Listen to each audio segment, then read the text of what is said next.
Nadreen, Pahalgam वाक़े के बाद भारतीय जारहियत पर ब्रीफिंग देनी थी और पाक फ़ौज के तर्जुमान जो हैं वो वहाँ पे मौजूद थे। DG ISPR उन्होंने जो ब्रीफिंग दी है उसमें कोई भी काबिल ज़िक्र कौमी रहनुमा शरीक नहीं हुआ। यानी जो लोग शरीक हुए हैं उनकी शक्लें अगर आप देखें तो ज़्यादातर वो लोग हैं या तो जिन्हें अवाम ने मुस्तरद कर दिया था, वो इलेक्शन हार गए थे, उन्हें तो जाली फार्म 47 भी नहीं दिया जा सका, और कुछ शक्लें ऐसी हैं जिन्हें जाली फार्म 47 पर लाकर बिठाया गया था। दाएं बाएं दोनों तरफ जो DG ISPR के लोग बैठे हुए थे ये हारे हुए लोग थे।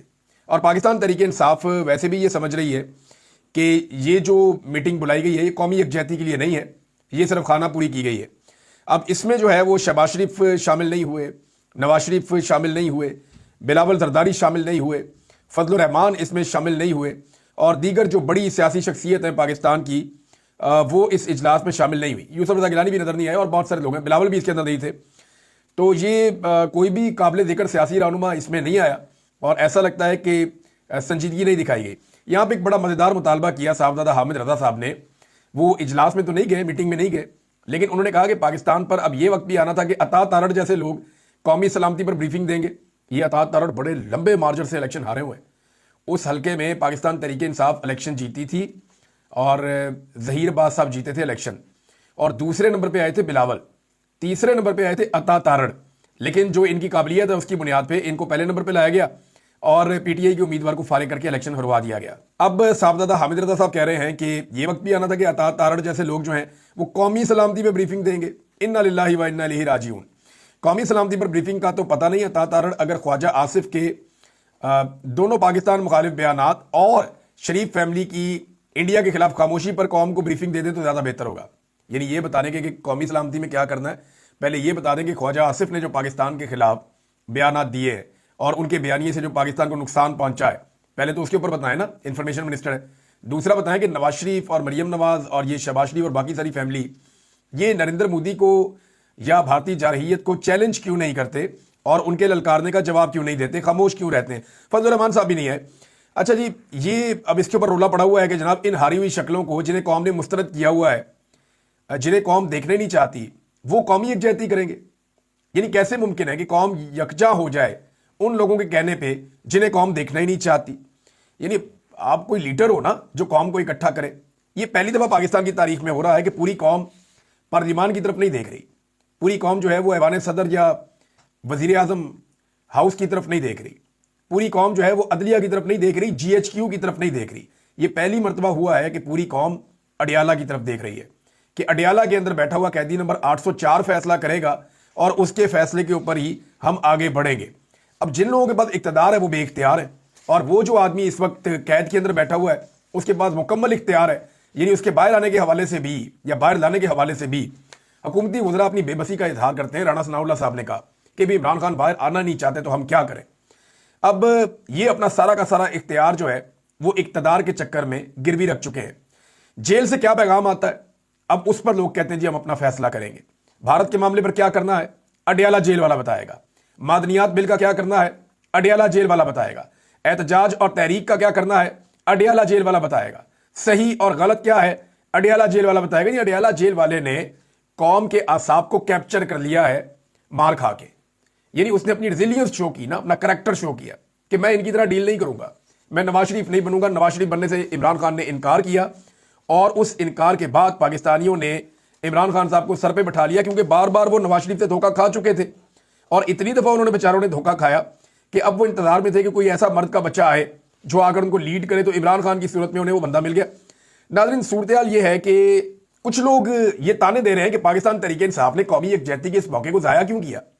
तहरीक इंसाफ को आना चाहिए था। और इंडिया की मिसालें दे रहे हैं कि ऑल पार्टीज कॉन्फ्रेंस इंडिया में हुई तो लोगों ने आकर हुकूमत पे तनकीद की, एजेंसियों पे तनकीद की, लेकिन पॉलिटिकल पार्टीज के लोग आए। तो चंद सवालात हैं मेरे, क्या पाकिस्तान और इंडिया में ये चीज़ें एक जैसी हो रही हैं? सबसे पहले तो पाकिस्तान तहरीक इंसाफ ने जो अपोजिशन की, बल्कि मुल्क की इस वक्त सबसे बड़ी जमात है, उन्होंने कहा कि ऑल पार्टीज कॉन्फ्रेंस आप बुलाए। तो ये तो ऑल पार्टीज कॉन्फ्रेंस नहीं थी और इसके अंदर तो टॉप लीडरशिप भी नहीं आई। तो ये एक ज्यादती है, ये ऑल पार्टीज कॉन्फ्रेंस नहीं है। उसका मुतालबा बैरिस्टर गौहर ने दोबारा भी किया है। दूसरा देखें, भारत में ब्रीफिंग किसने दी और पाकिस्तान में ब्रीफिंग किसने दी, ये बहुत बड़ा फर्क है। पाकिस्तान में एक सरकारी ऑफिसर ने एक नाबल्द, सियासत से नाबल्द और गैर तजर्बाकार इंफॉर्मेशन मिनिस्टर के साथ बैठ के एक ब्रीफिंग दे दी, एक सरकारी मुलाजिम ने। तो भारत के अंदर जिन्होंने ब्रीफिंग दी उन लोगों को आप देखें, उनका कद आप देखें, उनका तजुर्बा आप देखें, उनकी खिदमात आप देखें, उनका नॉलेज आप देखें, उनकी जो एकेडमिक कामयाबियां वो आप देखें, तो उनकी ब्रीफिंग में और हमारी ब्रीफिंग में जमीन आसमान का फर्क है। आप दोनों को इकट्ठा नहीं कर सकते। उन्होंने ऑल पार्टीज कॉन्फ्रेंस की थी और आपने सिर्फ एक पार्लियामेंट के अंदर से गिने चुने लोगों को बुला लिया था दावत देकर। दूसरा, क्या पाकिस्तान की तरह भारत में भी सियासी वर्कर्स के साथ, खवातीन के साथ वो सारा कुछ हो रहा है जो यहां हो रहा है? यानी जबरी गुमशुदगियां हो रही हैं, खवातीन पर तशद्दुद हो रहा है, ये चीजें भारत में ऐसे तो नहीं, सियासी मुखालिफिन की बात कर रहा हूं मैं। वैसे तो भारत में इन्ना लिल्लाहि व इन्ना इलैहि राजिऊन बहुत सारे इंसानी हुकूक के मामलात में उन्होंने तबाही फेरी हुई है। कोई इंसानी हुकूक वहां पे नहीं है, अकलियतों को कोई हुकूक नहीं है। बड़े प्रॉब्लम्स है भारत के अंदर भी, बहुत सारी चीजों में वो लिबरल है, बेहतर भी है, लेकिन बहुत सारी जगहों पे बहुत प्रॉब्लम्स भी हैं भारत में। लेकिन सियासतदानों की जबरी गुमशुदगियां, सियासी मुखालिफिन को उठा लेना, अगवा कर लेना, उनसे बयान दिलवाना, जबरी तौर पर गुमशुदा कर देना, लोगों को जाली केसों के अंदर, जेलों के अंदर बंद रखना, टॉर्चर करना, खवातीन को उठा लेना, चादर और चार दीवारी का बार बार तकद्दुस पामाल करना, ये भारत में फिलहाल सियासतदानों के साथ या सियासी जमातों के साथ नहीं हो रहा। तीसरी एक और चीज है, चौथी चीज है कि पाकिस्तान तरीके इंसाफ और इख्तलाफ करने वालों को ये लोग कहते हैं कि अच्छे बच्चे बनकर आप खामोश हो जाएं, लेकिन दूसरी तरफ कौमी यकजहती के लिए ये मारने वालों को नहीं कहते कि आप मारना बंद कर दें। यानी कुछ दिन आप जुल्म रोक कर कौम को इकट्ठा कर लें, ये भी तो फॉर्मूला हो सकता है ना, कि आप जुल्म रोक दें, बदतमीजी रोक दें, लड़ाई झगड़ा रोक दें, जिससे कौम इकट्ठी हो जाए। ये तो नहीं हो सकता कि आप कौम के ऊपर जुल्म, जबर और फसायत करते रहे और कहें नहीं अब तुमने हमारे साथ कौमी यकजहती के लिए खड़े भी होना है। देखें, कौमी यकजहती के लिए कोई पाकिस्तानी ऐसा नहीं होगा जो पाकिस्तान के ऊपर जब जंग मुसल्लत की गई तो दुश्मन के साथ जाके खड़ा हो जाएगा, कोई भी ऐसा नहीं है। ये गद्दारियों के सर्टिफिकेट ना अपनी जेब में रखो।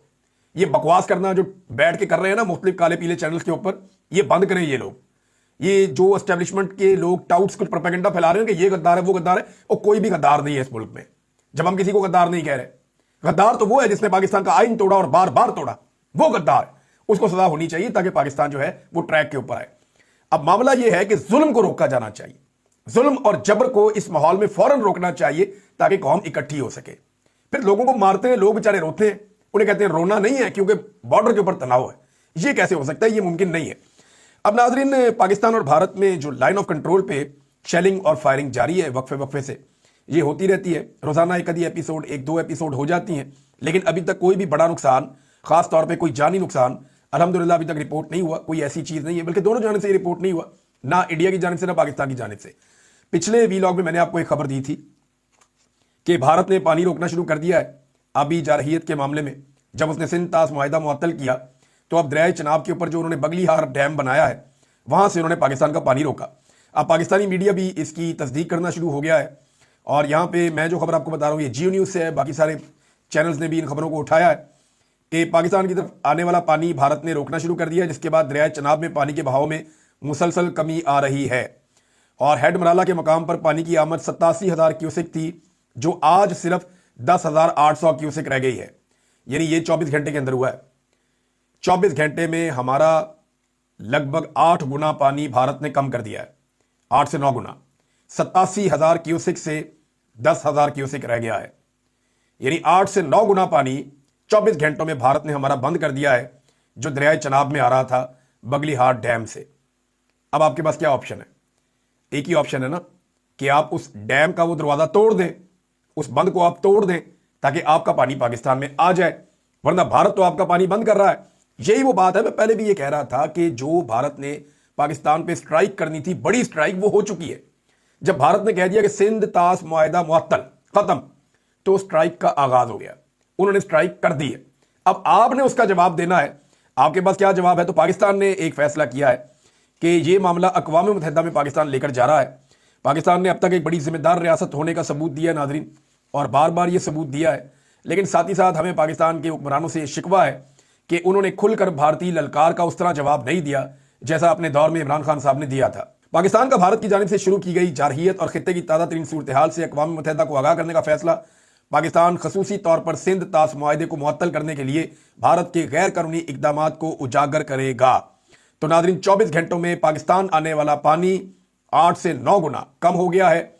यानी उसके अगर 10 हिस्से थे पानी के, तो उनमें से सिर्फ 1 हिस्सा आ रहा है या उससे थोड़ा सा ज़्यादा पानी आ रहा है। 9 हिस्से पानी जो है वो भारत ने रोक दिया है। ये है जनाब सिचुएशन, और पाकिस्तान इस मामले को अक़वाम मुत्तहिदा में लेकर जा रहा है। मैं आपको एक बात लिख कर देता हूँ, अक़वाम मुत्तहिदा पाकिस्तान का पानी नहीं खुलवा सकता। اقوام متحدہ قرارداد ہی پاس کر سکتا ہے، اور اقوام متحدہ کی قراردادوں سے آج تک کشمیریوں کو آزادی یا حق خود ارادیت نہیں ملا۔ اقوام متحدہ کی قراردادوں سے فلسطینیوں کو آج تک ان کے حقوق نہیں ملے۔ اقوام متحدہ کی قراردادوں سے کسی کمزور کو آج تک اس کا حق نہیں ملا۔ ہاں، لوگوں نے اپنا حق جہاں پہ لیا، چھینا، وہاں پہ ان کو ان کا حق ملا۔ ادروائز اقوام متحدہ صرف قرارداد پاس کر سکتا ہے اور اس کے علاوہ کچھ اور نہیں کر سکتا۔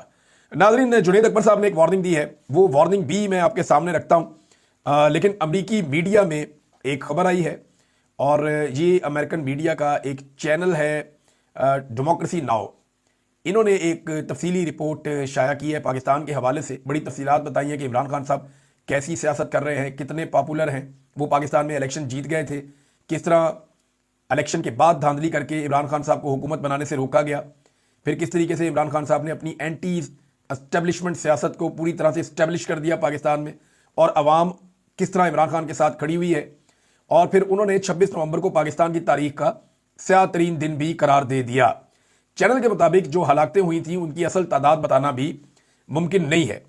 تو یہ ناظرین جو 26 نومبر کو ہوا اس کی بازگشت ابھی بھی دنیا میں سنائی دے رہی ہے، اور امریکن میڈیا میں اس قسم کی رپورٹنگ پاکستانی حکومت کو بالکل بھی سوٹ نہیں کرتی، اور ویسے بھی اب رپورٹنگ کے اوپر حکومت اتنا بوکھلا گئی ہے کہ دھمکیاں لگانے پہ آ گئی ہے۔ اعزاز سید صاحب بڑے اچھے جرنلسٹ ہیں، اور کئی لوگوں کو ان کی خبروں سے اعتراض بھی ہوتا ہے، لیکن وہ اپنی جگہ پہ، لیکن یہ بڑے اچھے جرنلسٹ ہیں، ان کے کریڈٹ کے اوپر بہت ساری خبریں بھی ہیں، اور اعزاز سید صاحب جو ہیں وہ اسٹیبلشمنٹ کے خلاف ہمیشہ کریٹیکل رہے ہیں، اور وہ یہ ہمیشہ سے اس بات کے حامی رہے ہیں کہ جرنیلوں کو یا فوج کو سیاست میں کسی قسم کا کوئی کردار ادا نہیں کرنا چاہیے، اور سویلینز کے میٹر میں نہیں آنا چاہیے۔ اب وہ یہ کہتے ہیں کہ جنرل کیانی سے میں نے سوال کیا تو جواب تو نہیں ملا، لیکن انہوں نے مجھے کوئی نقصان نہیں پہنچایا۔ نادرا میں تعینات حاضر سروس جرنیل سے میں نے سوال کیا تو مہربانوں کی کچھ محبتیں مجھے بھگتنی پڑی، یہ ابھی جو لگے ہوئے ہیں انہوں نے۔ اب مجھے بتایا گیا ہے کہ پھر کوئی سوال کیا تو ایسی کی تیسی ہو جائے گی، یہ دھمکی لگائی گئی ہے اعزاز سید صاحب کو۔ اس طرح کی دھمکیوں کا ہم نے بھی سامنا کیا، بہت سارے اور صحافیوں نے پاکستان میں سامنا کیا۔ یہ ہراسمنٹ ہے، یہ زیادتی ہے، قابل مذمت ہے۔ پاکستان کے سارے میڈیا کو اور پاکستان میں آزادی اظہار رائے کے لیے آواز اٹھانے والوں کو اس معاملے میں اعزاز سید صاحب کو سپورٹ کرنا چاہیے۔ آپ کو ان کی کوئی خبر پسند آ سکتی ہے، کبھی ہو سکتا ہے آپ کو پسند نہ آئے، لیکن یہ نہیں ہو سکتا کہ آپ کسی سے اس کے بولنے کا حق چھین لیں۔ وہ یہ کہتے ہیں کہ ماضی میں بھی جرنیلوں سے سوال کرتا رہا ہوں، لیکن اس مرتبہ تو مجھے باقاعدہ دھمکی دی گئی ہے کہ ایسی کی تیسی ہوگی اگر اب کوئی ایسا سوال کیا تو یہ اعزاز سید صاحب کو دھمکی آئی ہے۔ ناظرین، نے جو صدر نے آرڈیننس جاری کیا، صدارتی آرڈیننس، اس آرڈیننس کو مسترد کر دیا ہے تاجروں نے، اور جو کراچی چیمبر آف کامرس ہے انہوں نے بھی مسترد کر دیا ہے کہ جناب آپ نے یہ غلط آرڈیننس جاری کیا ہے، جو اختیارات آپ نے دے دیے ہیں ایف بی آر کو، ان اختیارات کا غلط استعمال کیا جائے گا، بلیک میلنگ کی جائے گی، اور پاکستان سے مزید لوگ انویسٹمنٹ باہر دے جائیں گے، یعنی لوگ پاکستان میں سرمایہ کاری نہیں کریں گے۔ یہ جس قسم کا آپ ماحول بنا رہے ہیں نا پاکستان کے اندر، یا جس طرح آپ لوگوں کے ساتھ ظلم اور زیادتی کر رہے ہیں، ایسے ماحول میں لوگ پاکستان میں سرمایہ کاری نہیں لے کر آئیں گے۔ آپ کو ریفارمز کرنی چاہیے۔ ایک ایسا ادارہ جہاں پہ پہلے ہی بہت زیادہ بدعنوانی بھی ہے، جہاں پہلے ہی بہت زیادہ جو ہے وہ ڈسپلن بھی نہیں ہے، اس ادارے میں بہت زیادہ کمیاں اور کوتاہیاں ہیں، اس ادارے میں ریفارمز لانے کی بجائے، ان کو ٹھیک کرنے کی بجائے، ان کو لامتناہی قسم کے اختیارات جب آپ دیں گے تو وہ ان اختیارات کے ساتھ کیا کریں گے اس کا آپ کو اندازہ آنے والے دنوں میں ہو جائے گا۔ تو تاجروں نے اور جو کراچی چیمبر آف کامرس ہے انہوں نے صاف اس کو مسترد کر دیا، اور انہوں نے کہا جی اس کی کوئی گنجائش نہیں ہے۔ جنید اکبر صاحب نے ایک سیدھی وارننگ دی ہے پاکستان کی اسٹیبلشمنٹ کو، اور انہوں نے بڑی صاف بات کی ہے۔ جنید اکبر صاحب نے کہا کہ ہمیں ڈرا رہے ہو کہ آپ کی فائلیں پڑی ہوئی ہیں، آپ کی ویڈیو پڑی ہوئی ہے، آپ کے بچے ہیں، یعنی یہی دھمکیاں ہوتی ہیں نا، آپ کی فائلیں پڑی ہوئی ہیں، آپ نے کرپشن کی ہوئی ہے، فلاں جگہ پہ آپ نے ایک فیصلہ کیا تھا وہ غلط ہو گیا تھا تو جناب اس میں آپ کو رگڑ دیں گے، پھر دھمکی لگا دیں آپ کی ویڈیو پڑی ہوئی ہے، کوئی نجی ویڈیو آپ کی بنا لی ہے۔ وہ شریف آدمی بہت ڈر جاتا ہے۔ دوسرا، آپ کے بچے ہیں جناب، فیملی والا آدمی کہتا ہے یار میرے بچے ہیں وہ تو نہیں لڑائی لڑ سکتے، میں تو لڑ سکتا ہوں، تو وہ بھی ڈراتے ہیں۔ تو جنید اکبر کہتے ہیں کہ ہمیں ڈرایا جاتا ہے۔ اگر ہماری جگہ نوجوان آ گیا نا جس کے بچے بھی نہیں ہوں گے، بیوی بھی نہیں ہوگی، اس کی فائلیں بھی نہیں ہوں گی، تو پھر آپ کیا کریں گے؟